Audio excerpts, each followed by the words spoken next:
Hai guys, welcome back to my channel. Baik lagi bersama gue Putri lagi-lagi. Dan di video kali ini rada berbeda karena gue mau bikin podcast, tapi ini langsung dari live Instagram gitu. Jadi kalau kalian pingin tanya-tanya, kalian bisa langsung tanya aja sekarang.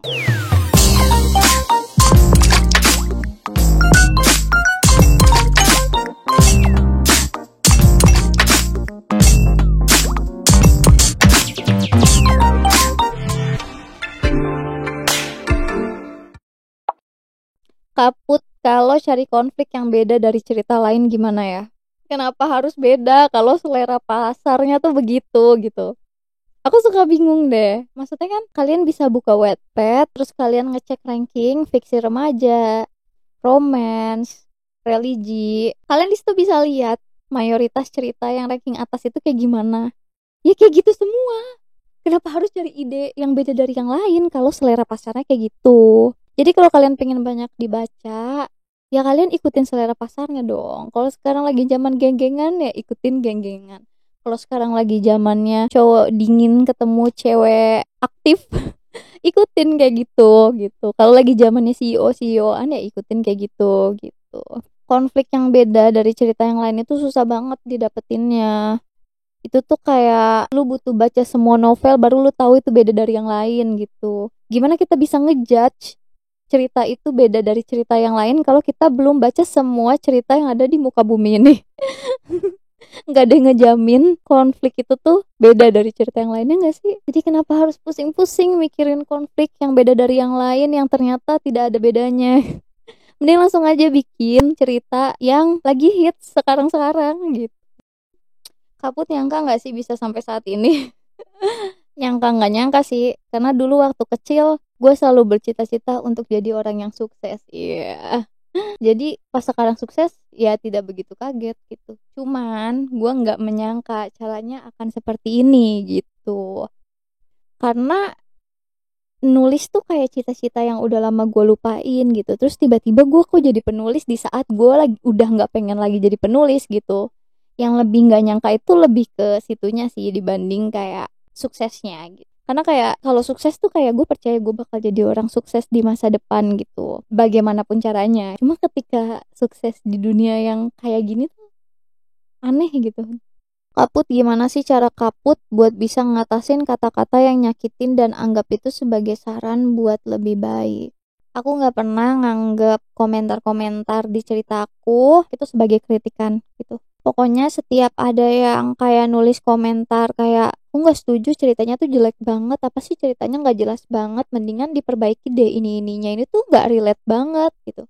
Nah, aku nggak pernah ngeladenin itu karena kalau aku ngeladenin itu kayak bikin capek aja gitu karena tujuan dia ngekritik itu bukan buat bikin kita semakin maju dan memperbaiki diri tapi buat nekenin ke kita kalau cerita kita tuh jelek. Aku tuh jarang banget buka kolom komentar di cerita ataupun di beranda aku gitu, paling aku hapus-hapusin langsung kalau misalnya itu tuh kayak tentang cerita aku gitu deh, soalnya aku benar-benar ngejaga banget mental health aku gitu. Bukan artinya aku nggak menerima kritikan ya, karena seorang aku buat dapat kritikan itu gampang banget. Aku tinggal kasih ke editor yang bagus, aku bayar dia, selesai. Aku udah dapat kritikan-kritikan yang bagus gitu. Dan aku nggak butuh kritikan-kritikan dari orang-orang kayak gitu. Makanya pokoknya kalau kayak ada orang yang bilang kayak aku nggak menerima kritikan, bukan berarti aku nggak menerima kritikan, cuman aku pilih-pilih sih kalau menerima kritikan. Karena kebanyakan orang-orang di sosial media itu bukan ngekritik, tapi komentar jahat. Jadi mending kalau kalian ngalamin yang kayak gitu, langsung hapus atau nggak usah dilihat-lihat lagi gitu. Dan kita tuh bisa dapetin kritik di mana aja ketika kita pingin. Gak lagi gue nggak minta kritik dari lo. Kenapa lo capek-capek mengkritisi hal yang seharusnya tidak lo kritisi gitu? Karena menurut aku apa yang aku share di sosial media itu bukan untuk dikritisi tapi untuk dinikmati. Kalau kamu nggak bisa nikmatin itu ya udah tinggalin gitu loh. Tapi seru sih ngomongin komentar jahat ih. Soalnya aku juga kesel sih sama orang yang suka nggak bisa jaga jarinya dia gitu. Kenapa sih sesuatu tuh harus dinilai, harus dikritisi? Kenapa nggak dinikmati aja gitu ya kan. Kenapa kita harus capek-capek memperdebatkan sesuatu yang sebenarnya nggak harus didebatin itu bagus atau enggaknya, ya kan? Aneh banget gak sih manusia? Kak pernah ada komentar jahat di YouTube Kak Put nggak? Sering. Cuman ya pokoknya di satu video pasti ada lah komentar-komentar kayak gitu. Cuman kalau misalnya komentar jahat yang kayak gimana gitu, kayak misalnya ih gaje banget sih, ih cara ngomongnya lebay banget sih, gitu-gitu sih kayak aku abaikan. Cuma kalau misalnya dia salah persepsi, ya aku harus lurusin. Maksud aku tuh kayak gini gitu. Kalau misalnya kan aku lagi ngejelasin nih, terus habis itu dia komen, aku nggak setuju deh. Menurut aku tuh kayak gini, kayak gini, kayak gini. Nah terus aku harus jelasin dong. Maksudku ini kan cara aku gitu ya. Kalau cara kamu beda ya udah gitu. Yang kayak gitu tuh ya harus dibenerin. Karena kalau misalnya nggak dibenerin, nanti orang-orang yang salah persepsi ikutan nimbrung di situ dan itu bakal jadi panjang. Intinya kalau nggak dibenerin, dihapus aja biar orang jahat nggak kumpul di komentar itu. Ini Kak nanya mulu nih dari tadi Azwa. Menurut aku kalau kalian mau bikin cerita dari teori K-pop gitu nggak masalah sih. Kan tadi aku udah bilang kayak inspirasi itu tuh bisa datang dari mana aja. Seni menulis tuh nggak ada batasan-batasannya. Mau kalian nulis kayak gimana, dari mana aja, atau kayak mana tokohnya gitu, itu terserah kalian gitu. Aku dulu kayak gini sih, cuman kesini-sini aku tuh belajar gitu. Dulu tuh aku juga masih suka kehasut atau ikut-ikutan sama orang yang kayak, ih dia kok tulisannya dewasa banget sih gitu. Nulisnya erotis banget sih, jorok banget sih tulisannya gitu. Cuma kesini-sini aku belajar kalau ya itu haknya dia buat nulis kayak gitu kita kayak nggak bisa ngelarang ya kan. Terus juga nggak ada baik buruknya dalam sebuah karya ya kan. Jadi kayak kita nggak bisa ngatur kalau wah ini nggak boleh, ini nggak bagus gitu, nggak bisa.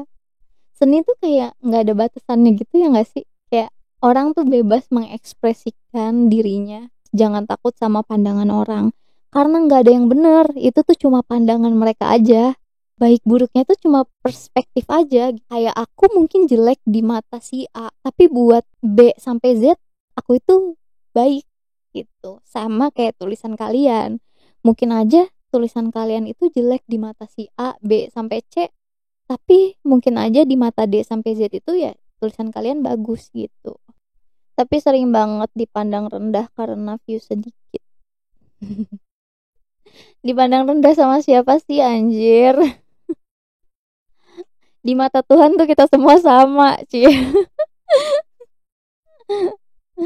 Sebenarnya kuncinya tuh cuma fokus aja ke tulisan kita, nggak usah nengok kanan kiri gitu. Karena kayak nengok kanan kiri tuh cuma bikin kita insecure. Jadi aku tuh kalau lagi insecure kayak pembaca aku sedikit gitu kan, aku tuh selalu ngeliat ke bawah. Ternyata pembaca gue nggak sedikit. Karena kalau kita ngeliat yang di bawah kita tuh kita jadi lebih bersyukur ya kan.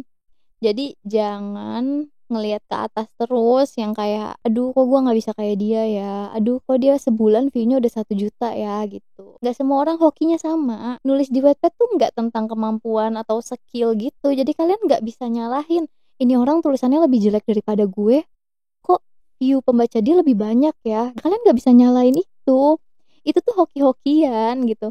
Emang rezekinya dia kayak gitu, dikasih sama Tuhan gitu. Nah kalau kalian belum bisa sampai ke tahap yang kayak dia, kalian belum bisa sampai di tahap itu, ya kalian sabar aja gitu. Mungkin itu belum rezeki kalian, mungkin belum waktunya aja, atau mungkin ya emang kalian nggak ditakdirin buat jadi penulis. Jadi pokoknya nggak usah ngegunjingin orang gitu. Kayak ya kita tidak bisa menyalahkan keadaan, kita nggak bisa nyalahin orang-orang kalau cerita yang jelek itu tuh naik, cerita yang jelek itu pembacanya bisa 20 juta gitu. Ya karena kita nggak bisa ngatur itu. Yang menulis juga emang bisa ngelakuin apa gitu kan. Kayak ya maaf kalau tulisan gue jelek dan pembaca gue banyak, gue bisa apa gitu ya kan.